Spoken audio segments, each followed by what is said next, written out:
You see this clipper that you guys make fun of? In 1 month, look how much Wall makes from that one clipper. In 1 month, that's monthly revenues. Is there a single barber pushing this clipper? Is there a single one?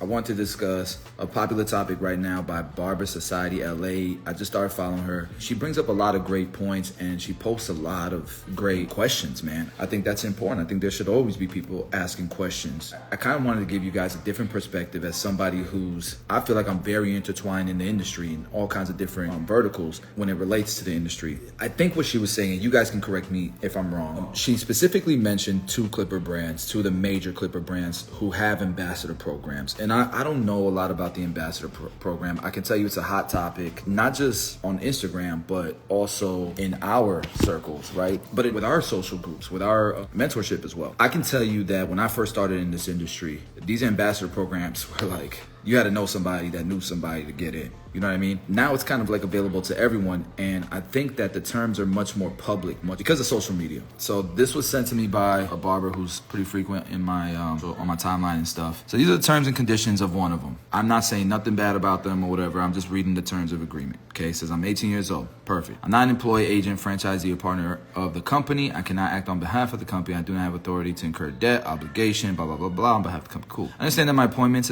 as Wall USA ambassador is for maximum period of 12 months. Should I wish to continue being an ambassador for the Wall, I am required to reapply for the program. I will promote and market Wall USA products to customers. Receive new products, items, and write about products on social networks. Boom, boom, boom, boom. Share brand message on social networks.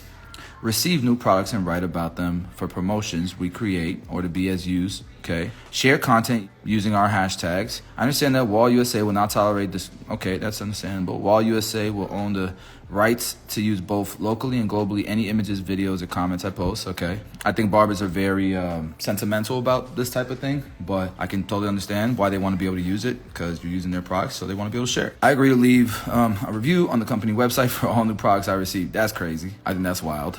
I understand that I will not receive monetary compensation or gift cards for use of images, videos, or comments I post. Okay, so you guys knew going in, you ain't getting no money for it. I will not sell company product on unauthorized websites on the internet or in retail establishments. Makes total sense. They want to protect the integrity of their distribution chain, right? I'll protect the company's trademark by not reproducing the company's blah, blah, blah. Understandable. I'll promote Wall USA products on social media accounts by posting appropriate photos of marketing events. I will contact the company if clear, understanding appropriate. Okay, understandable. I post as often, a minimum of twice a month on my social media. Does not include 24-hour. Okay. I understand I have permission to repost existing posts from Wall. I will follow the FTC guidelines. I will not use competitive products in any post containing Wall's tools that are meant for this agreement. So they're not saying you can't use any competitive products. They're just saying like for the post to be eligible to keep you in compliance of their terms, they need you to post only the Wall, like in that post to be eligible for it. That makes sense. If I choose to lead the Wall Ambassador program, I understand that any photos or videos sent to Wall USA will remain in their database to use globally. Okay, they're not saying that they own it. They're just saying that they can use it. I must be an active brand ambassador to remain in the program. I'm a licensed barber. Okay, Wall has option to terminate this contract at any time, barring any violations of the terms and conditions. So what is it about what I've read so far that you guys think is unfair? I'm just curious. I think Barber Society LA actually is a very smart individual. They're posting a lot of thought-provoking content. I think you guys should follow this person, show love, and join the discussion. Leaving a review after using a product. That one I would tell you that you have to leave, and I bet you if you leave a honest review, you're not in the ambassador program no more. They need to call it internship. Well, let's see if that's true. Let's look up the definition of ambassador. So a brand ambassador is a person engaged by an organization or company to represent its brand in a positive light, helping it to increase brand awareness and sales. The brand ambassador is meant to embody the corporate identity in experience, demeanor, values, and ethics. So according to what the terms of agreement say and what the definition of a brand ambassador is, this is an ambassadorship. Like, this is what being an ambassador looks like. It's gotten traction, I feel like. And Barber Society LA, about their life, they tagged both companies. Now, I want to begin by saying that I've been using Wall and Addis since the start of my career 12 years ago. And this program came into my radar probably 10 years ago. I can say that nothing has changed about this program as far as what the ambassadors get in return for working with these major corporations, except the amount of revenue that these corporations have made. So this is public knowledge. You can look it up. This is for the Andes company, and they make over 100 to 500. This is the wrong mindset, but let's continue. $1 million a year. They have between 500 to 1,000 employees. This is one for the Wall Clipper Corporation out of Sterling, Illinois. Over $500 million in revenue and 1,000 employees. Before we move on, let's just talk on that point real quick. Let's just talk on that point. And I'm not bashing the Barber Society. I think this is dope. I think this needs to continue. I just want to raise a little bit of awareness, give a little bit more of a perspective where we can actually identify the real issues, right? And actually do something about what's going on. Because I agree. I think that barbers should get paid more for their involvement in a company's growth. But I also think that a barber's idea of how important they were to a company's growth is inflated like crazy. Like the Barber Society LA mentioning their revenues for context on everything she's gonna say, I think is not fair because number one, most of these brands, their revenues do not come from barbers. They probably make way more, a huge chunk of their revenues from the consumer. From the shitty clippers that you don't like that are sitting on shelves in Walmart or in Target or in CVS with their brand on it, that's where they're getting the majority of their sales, guys. They might sell to 100,000 barbers in a year. They're selling millions to the consumer, and they're selling an inferior product with way more margins. You understand what I'm saying? Our idea of how important we are to these brands are so inflated, and that's where I think the argument falls off right off the bat. But if we know that, then our argument could be better. This just isn't the argument that I want to die on. You know what I mean? Because check this out. She said it herself, or Barber Society said it themselves, right? Think about it. You have a company that does 500 million in revenues, okay? Of which maybe 100 million of it is from the barber sector, the actual professional sector, okay? Of which they said it themselves. They have 1,000 employees that they have to pay. They have R&D that they have to pay. They have a marketing budget because remember, they market online as well with ads at hair shows, all these things. A lot of hair shows wouldn't exist if it wasn't for brands, these major brands that pour money into those shows. So marketing, if they have shareholders, whether it's private, like private money or whatever, debt they have to pay back. They're lucky if out of this 100 million, they clear 10% in profits. You want to know how I know that? Well, if you look at any public company, by the way, I own a company that does very well as well. God willing, thank you, God, appreciate you. Like I'm blessed to have that. Nowhere near this, what Wall's doing, but we're very blessed. So I definitely have a little bit of a perspective, right? I definitely have a little bit of an understanding here. But if I look at a public company, which is doing, this company is doing, let's look at revenues, okay, total revenues. They're doing, let's go to annual. This company is doing $16 billion a year. This is Estee Lauder. Estee Lauder also owns, they own Aveda. They own Aveda, I believe. I could be wrong about that, but I think they own Aveda. Look at the profit margins on these companies. This is before shareholders get paid, guys. 3.54%. 3.54%. So think about that for a second. And we can even see where the majority of their revenues are coming from. Estee Lauder, who also has other brands like Aveda under them, okay, you can see the color of the products that they sell, makeup, hair care. Look at hair care. Look how small hair care is to these big corporations. We do not move the needle for these guys. This is why they don't care to pay us, because we haven't garnered enough attention to our industry because we don't do our jobs good enough, right? Like, I know that sounds wild. If this industry was bigger, if there was a bigger economy here, a bigger pie, trust me, they'd have to pay. Because they want to get more market share. But I'm showing you, we don't even touch skincare. We don't even touch makeup, not even close. Fragrance is a bigger industry than hair. And this includes the salon industry.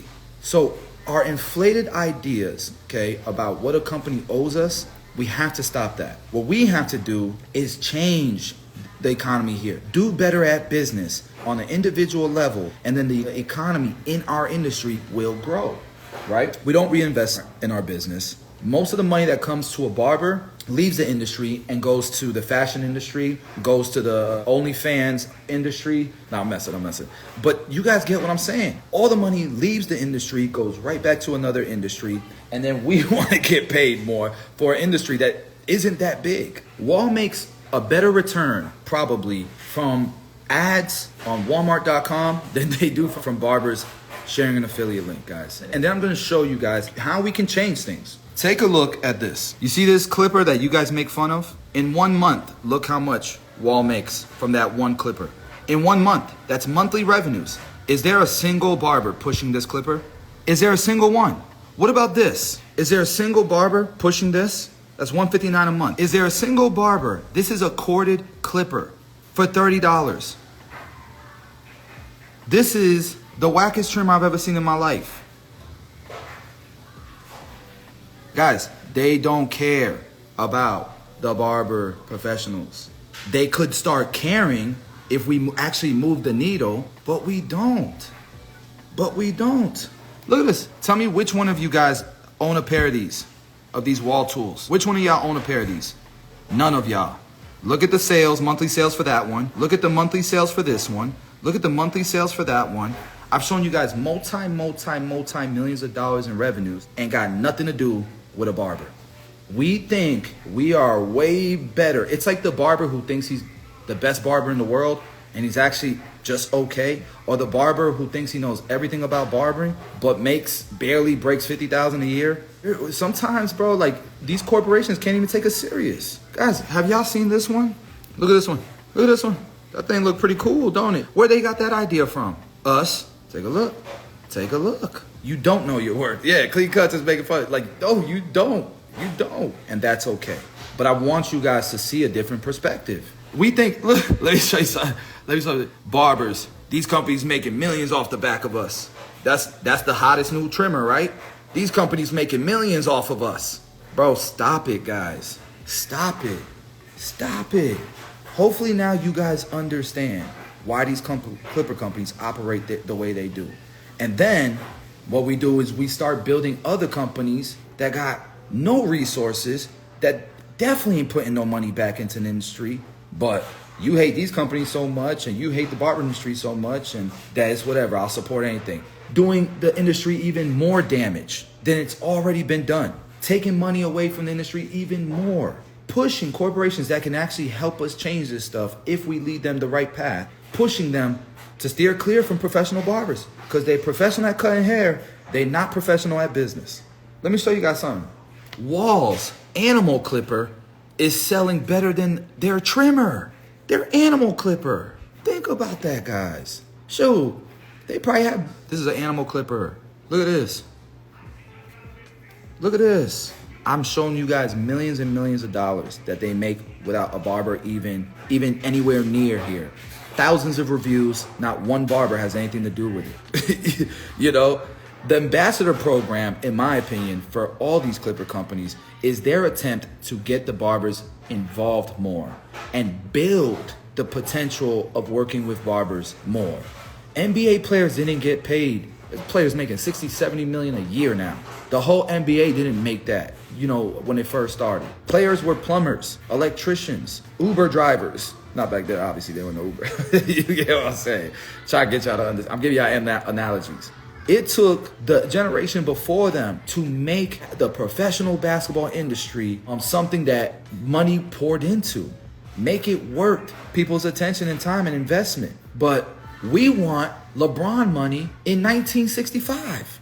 Talking about I know my worth. No offense to WNBA players, but that's what y'all sound like. You sound like the WNBA players. If we really believed what we're saying, that we're worth more, we put our money where our mouth is. I say this all the time. Like, I remember I watched Bad Bunny's documentary on Puerto Rico, and this might be a hot take. This might piss some people off, but he was complaining about what the Paul brothers were doing to Puerto Rico. And it's messed up. I've been over there. You know, you can't even use the public beaches because they built all kinds of rich communities from people from outside, and you have to walk miles before you can get to the public beach. So the people who lived there before them, the actual people, the Puerto Rican people from there, they got screwed. Bad Bunny's complaining about it and bashing the Logan brothers, the Logan Paul brothers, or the Paul brothers, bashing a bunch of celebrities that moved out there and that are part of that problem.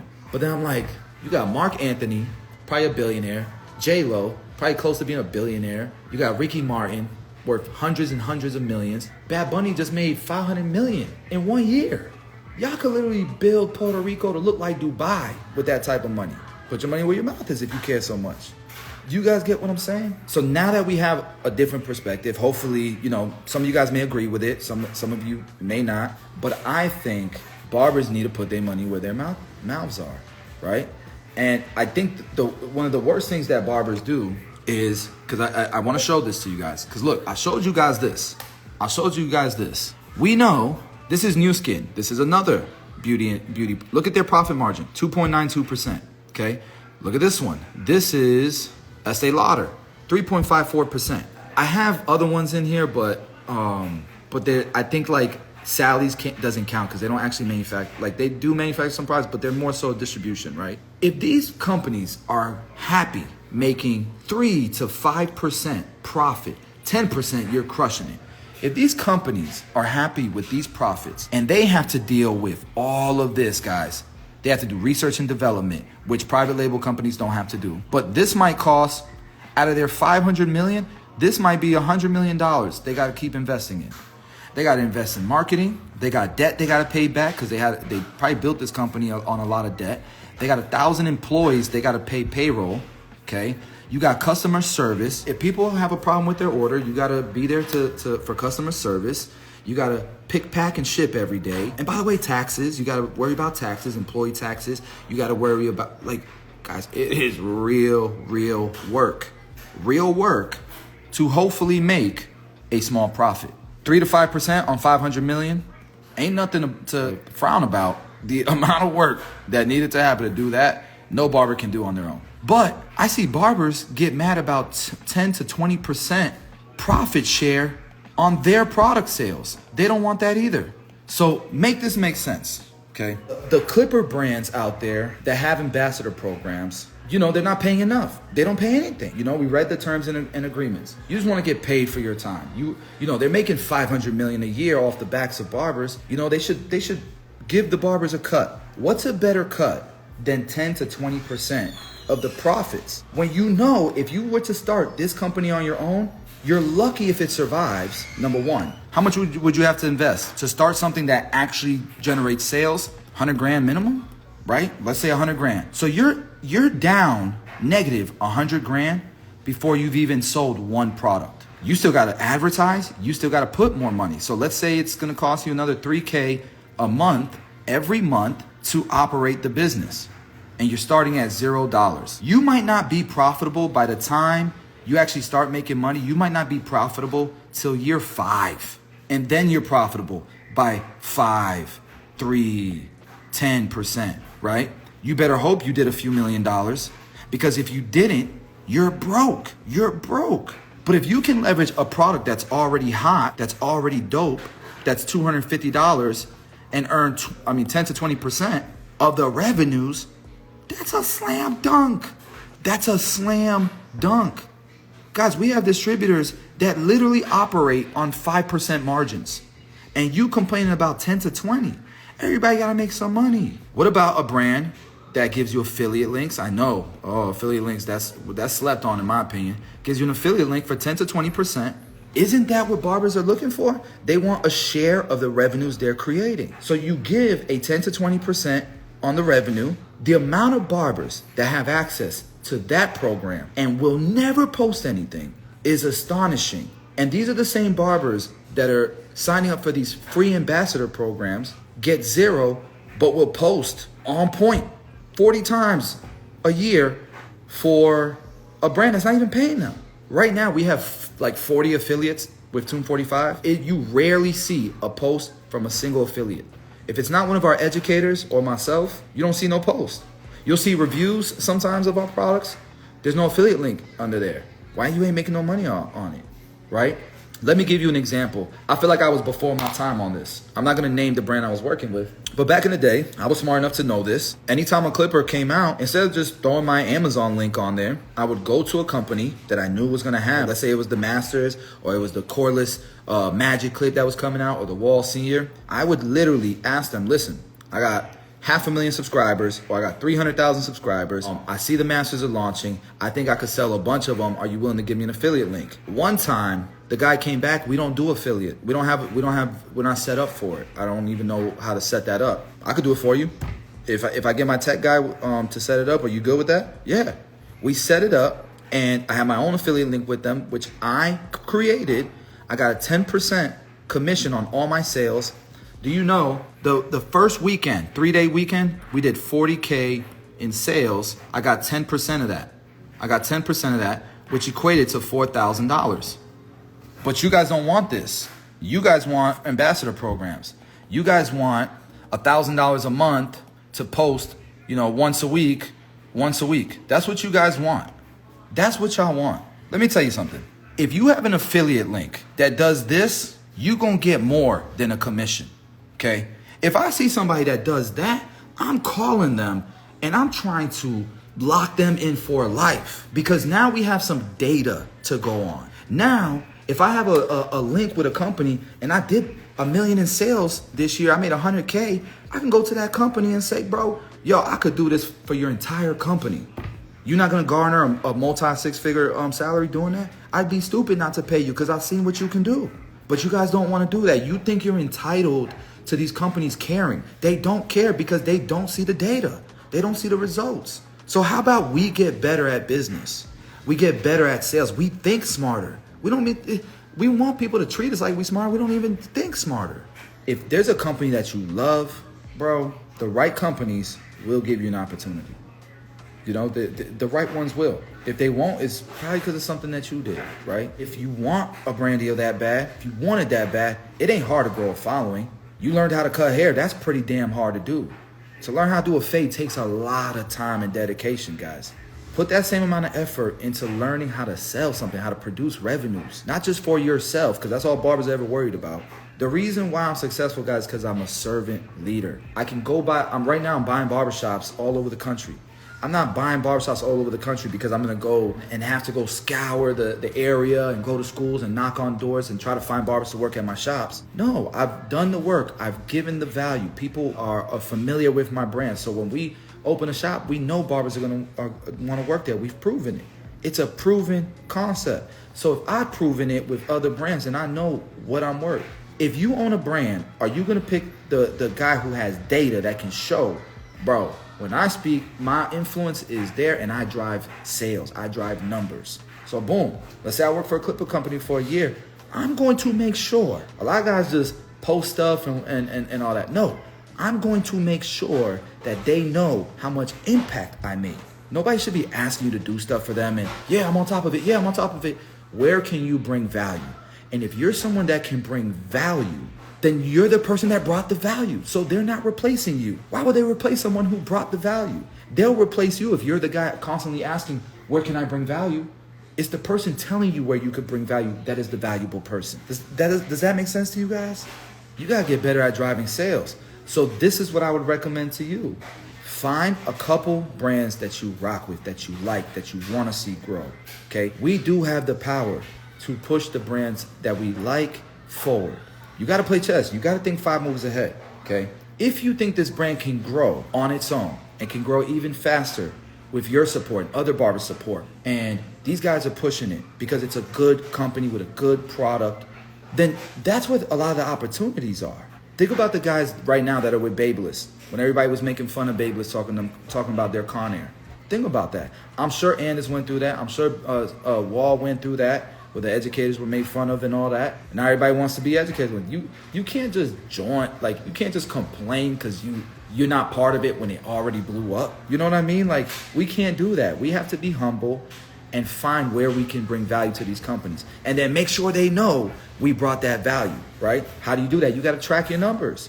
What if you want to start a damn hair show? Well, you've been nurturing a relationship with this company because you got an affiliate link with them where you've been driving them sales. They know who you are. Hey guys, listen, I really need some support. I'm doing a Barber Expo. Would you guys sponsor this? The sponsor is $5,000. Of course, we appreciate what you've been doing for us, and we want to continue to support what you're doing because it's a win-win. Boom. Now you got a hair show that's making you multiple six figures a year based on the work you put in, the value you gave to the industry first. You guys want everybody, you know how many people DM me talking about, will you send me free product? It's crazy. Y'all gotta play chess. If the only way you know how to monetize representing a brand is by getting a paycheck, that's your fault. And that's so much opportunity for guys like me and our guys in the mentorship, because I'm gonna teach them how to navigate this. By the way, for this free game, the only thing I'm gonna ask for, if you guys know anybody who is self-employed in any industry that's looking for accounting, pieaccounting.com. Have them sign up for a free consultation. If they sign up and they tell us your name and you're part of Pie Accounting, you'll get a $200 commission. Okay, you'll get $200 commission if they sign up. Tell us your name. If you're part of Pie Accounting, we are going to start sending out affiliate links to all you guys. If you want to make money that way, help us build Pie Accounting up. Get shares of the revenue. You're welcome to have it. For anybody that's in the mentorship, I only really give it out to the mentees because I know they're the right people here to represent 245. But in the tools and links channel in our Discord, there is an affiliate link there. You can sign up there. I can tell you we have guys that make as much as $1,500 a month from our affiliate links to as little as $100, $50 a month, right? The minimum we pay out is $50. There's no contract. You can prove how much you can sell there, you know?